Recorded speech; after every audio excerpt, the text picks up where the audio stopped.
नमस्कार दोस्तों, स्वागत है आपका हमारे चैनल अर्थ साधना पर। मैं हूं आपका दोस्त सी चंदन कुमार। आज हम बात करेंगे एक रिन्यूएबल एनर्जी सेक्टर के बड़ी आईपीओ के बारे में जो ला रही है विक्रम सोलर लिमिटेड। इस वीडियो में हम डिस्कस करेंगे कंपनी का business model, IPO details, financial performance, की रेशियो, स्वोट एनालिसिस, जेएनपी ट्रेंड भी और एक बैलेंस भी, ताकि आप इन्फॉर्म डिसीजन ले सकें। चलिए शुरू करते हैं। सबसे पहले हम लोग कंपनी का इंट्रोडक्शन समझते हैं। 2005 में इनकॉर्पोरेट हुई विक्रम सोलर लिमिटेड इंडिया की leading solar photovoltaic module manufacturer है। कंपनी के ऑपरेशंस सिर्फ मैन्युफैक्चरिंग तक लिमिटेड नहीं है, ये इंजीनियरिंग, प्रोक्यूरमेंट एंड कंस्ट्रक्शंस और ऑपरेशंस एंड मैनेजमेंट सर्विसेज भी देती है।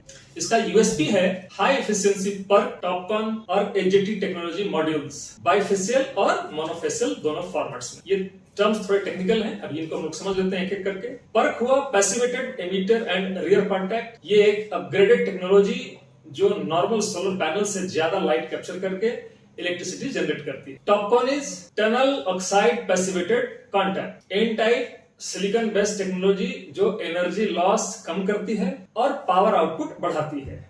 HJT is heterojunction technology, high end technology जिसमें सिलिकॉन के अलग अलग लेयर्स कंबाइन किए जाते हैं, जिससे मॉड्यूल की एफिशिएंसी बहुत हाई होती है। मोनोफेशियल भी समझ लेते हैं। मोनोफेशियल लाइट सिर्फ एक साइड से कैप्चर होती है, जो ट्रेडिशनल पैनल्स में देखने को मिलता था। बाइफेशियल फॉर्मेट में लाइट फ्रंट और बैक दोनों साइड से कैप्चर होती है, जिससे आउटपुट ज्यादा होता है, स्पेशली जब नीचे सरफेस रिफ्लेक्टिव हो।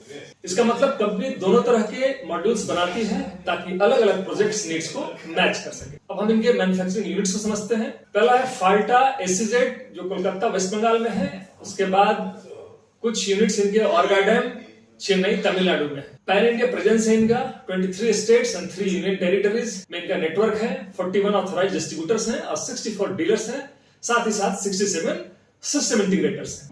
इनके मेजर क्लाइंट समझते हैं। मेजर क्लाइंट्स में इनके हैं NTPC, NLC India, Gujarat industries power, Acme, cleantech solutions. Business segments इनका हम देख लें। पहला बिजनेस सेगमेंट है solar PV module manufacturing. Domestic and export markets के लिए हाई एफिशिएंसी मॉड्यूल्स हैं। ईपीसी सर्विसेज, सोलर प्रोजेक्ट्स का end to end execution. O&M services जिसमें है सोलर प्लांट्स की लॉन्ग टर्म परफॉर्मेंस इंश्योर करना। टारगेट मार्केट और क्लाइंट्स की बात कर लें तो इनके टारगेट क्लाइंट्स में है डोमेस्टिक जिसमें government PSUs and private IPPs, that is private independent power producers हैं। इंटरनेशनल में एक्सपोर्ट फोकस क्लाइंट्स हैं और रिटेल डिस्ट्रीब्यूशन में इनका पैन इंडिया सेल्स नेटवर्क है। इनके क्लाइंट सेगमेंट्स के एग्जांपल्स देख लें।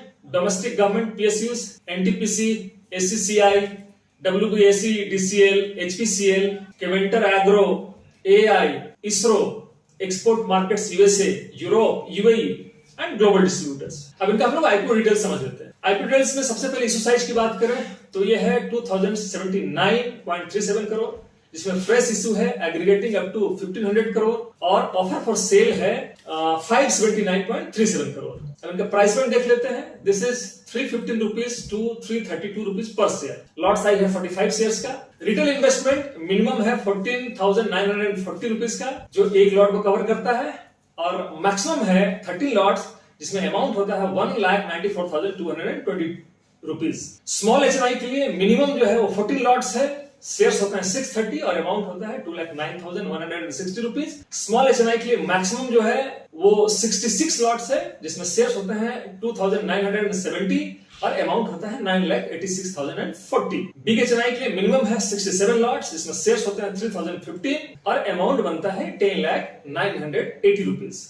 आईपीओ का ओपन डेट है 19 अगस्त 2025, क्लोज डेट है 21 अगस्त 2025, अलॉटमेंट है 22 अगस्त 2025, लिस्टिंग डेट टेंटेटिव है 26 अगस्त 2025 और ये लिस्ट होगी दोनों ही एक्सचेंजेस पे, NSC and BSC. Lead managers और रजिस्ट्रार की बात कर ले तो इस कंपनी का लीड मैनेजर्स है JM financials, Nuvama wealth, UBS securities India, Equirus capital, Phillip capital और रजिस्ट्रार है इनके MUFG Intime India private limited. Objects of the issue क्या है? Objects of the issue cover करता है 2 फेज में इनके प्रोजेक्ट को। फेज 1 प्रोजेक्ट का कैपिटल एक्सपेंडिचर है 769.73 करोड़ और फेज 2 का जो प्रोजेक्ट है उसका कैपिटल एक्सपेंडिचर है 595.21 करोड़ और जो रेस्ट फंड रहेगा वो जनरल कॉर्पोरेट पर्पस के लिए यूज किया जाएगा। कंपनी का फाइनेंशियल परफॉर्मेंस कैसा रहा लास्ट 3 इयर्स में, ये भी हम लोग देख लेते हैं। that is up to March 31st 2025। Total income financial year 23 में था 2091.91 करोड़ और फाइनेंशियल ईयर 24 में बढ़कर ये हो गया 2523.96 करोड़। और फाइनेंशियल ईयर 25 में जंप करके ये हो गया 3,459.53 crore, 65% growth in 2 years. Profit after tax देख लेते हैं। 2023 में ये था 14.49 करोड़ और 2024 में ये हो गया 79.72 करोड़ और 2025 में ये बढ़कर हो गया 139.83 crore. Strong turn around. EBITDA भी ग्रो हुआ है 186.18 करोड़ इन 2023 एंड 2024 में ये हो गया 398.58 करोड़ और 492.01 करोड़ हो गया ये 2025 में। Consistent operational improvement. नेटवर्थ 2023 में निगेटिव था, दैट इज 0.08 करोड़। 2024 में भी निगेटिव ही रहा 0.10 करोड़ और 2025 में पॉजिटिव हुआ 0.86 करोड़। लॉसेस से प्रॉफिटेबल नेटवर्थ में शिफ्टिंग आफ्टर 2 इयर्स। बोरिंग्स का रेशियो मैनेजेबल है। Debt to equity ratio in financial year 2025 में सिर्फ था 0.19। ये एक लो लेवरेज पोजीशन है। तो ओवरऑल कंपनी की इनकम, प्रॉफिट और ऑपरेशनल स्ट्रेंथ पिछले 3 साल में तेजी से इंप्रूव हुई है और नेटवर्थ नेगेटिव से पॉजिटिव हो गया है, जो एक स्ट्रॉन्ग टर्न अराउंड का सिग्नल देता है। अब देखते हैं कुछ की परफॉर्मेंस इंडिकेटर्स यानी KPIs as on 31st March 2025। सबसे पहले ROE देखते हैं। This is 16.57%, ROCE is 24.49%। It means capital का एक एफिशिएंट यूज हुआ है। Debt to equity ratio 0.19, this is low debt burden and return on net worth 11.26%, ये पॉजिटिव रिटर्न है नेटवर्थ पे। PAT margin is 4.08%, profitability improving trend. EBITDA margin is 14.37%, that is solid operational efficiency and price to book value is 8.46। अब हम लोग जल्दी से इनका SWOT analysis कर लेते हैं। सबसे पहले स्ट्रेंथ देखते हैं। Leading solar PV manufacturer with advanced tech portfolio. Second है strong client base in government and private sector. Third है diversified business model and fourth is extensive distribution network. अब इनका वीकनेसेस देख लेते हैं। Low PAT margin versus revenue scale. Second है high valuation multiples and third is policy driven demand dependency and fourth है export market exposure risk. Opportunities देख लेते हैं। Rapid solar adoption in India and globally. Second है government incentives for renewables. Third है plant capacity expansion and fourth है technology upgrades. Threats भी देख लेते हैं। Global supply chain volatility.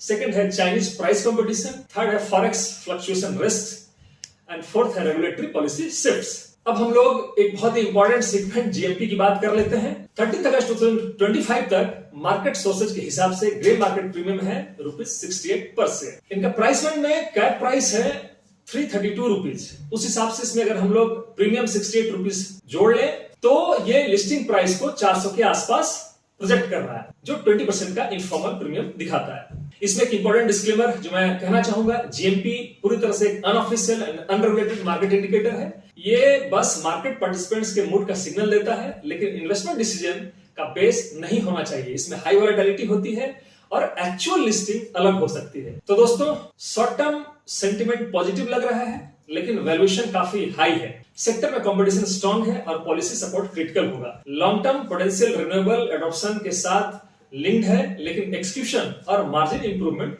देखना होगा। इन्वेस्टर्स को अपनी रिस्क प्रोफाइल और एलोकेशन स्ट्रेटजी के हिसाब से डिसीजन लेना चाहिए। ये एनालिसिस किसी भी तरह से आपको इस IPO को स्किप या अप्लाई करने का रिकमेंडेशन नहीं देती है। कोई भी डिसीजन अपने रिसर्च के आधार पर और अपने रजिस्टर्ड फाइनेंशियल एडवाइजर की सलाह पर ही करें। अगर आपको ये वीडियो पसंद आया हो तो लाइक, सब्सक्राइब और शेयर करना बिल्कुल ना भूलें। हम लोग फिर मिलते हैं एक अगले IPO एनालिसिस में। तब तक के लिए जय हिंद, जय भारत।